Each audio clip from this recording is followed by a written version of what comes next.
first on an NDA? Signatures are so important on any contract because without it, you don't even have a valid contract. So without the signatures by both parties, my friend, it isn't effective yet. So how do we make sure that you're doing the signatures right? It's a very important step. So with those two signatures, who goes first? We'll get to that in a sec, but generally no, it really doesn't matter who goes first or second because there's not a benefit or a situation that's going to harm you if you go second. So the two things to know about signing is that first, when does your NDA become effective? Now, if you're already using the CEOLegalCoach NDA template, which is available for free download if you want to use the link below.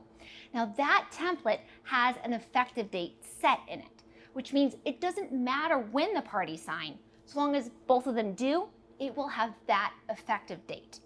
Now, if you're using another NDA, that might not be the case. Sometimes an NDA is not valid until the date of the last signature. So when that second signature happens is going to affect when the NDA becomes binding. So it doesn't matter who signs first or last, but the timing of it does.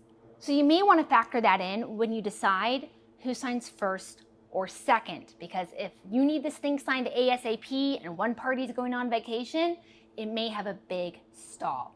Now, the other thing to note is about who signs first is that while there are no positive and negatives, there might be in how you do business. For example, I have had clients that have signature policies that went on both sides. One client had a policy where their NDAs were pre-signed.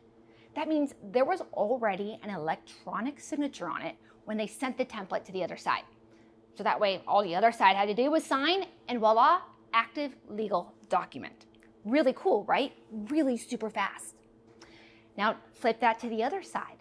I have had a client where they refuse to sign first. They will only sign second. And why was that?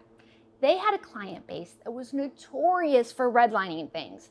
It was expected, even NDAs that were super easy and customized were always going to get wonky modified.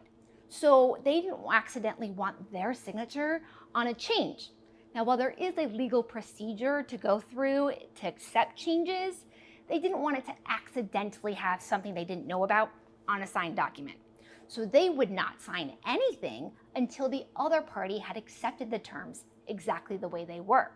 So that's an example of how customers or clients can be on either side of this. It depends on how you want to do business for you and your clients. So that is an example where it doesn't matter if you're first or second to sign, as long as both parties sign, you get a valid and enforceable NDA, but be mindful that the timing of those signatures may impact you. Otherwise, the rest of it is within your CEO superpowers, my friend.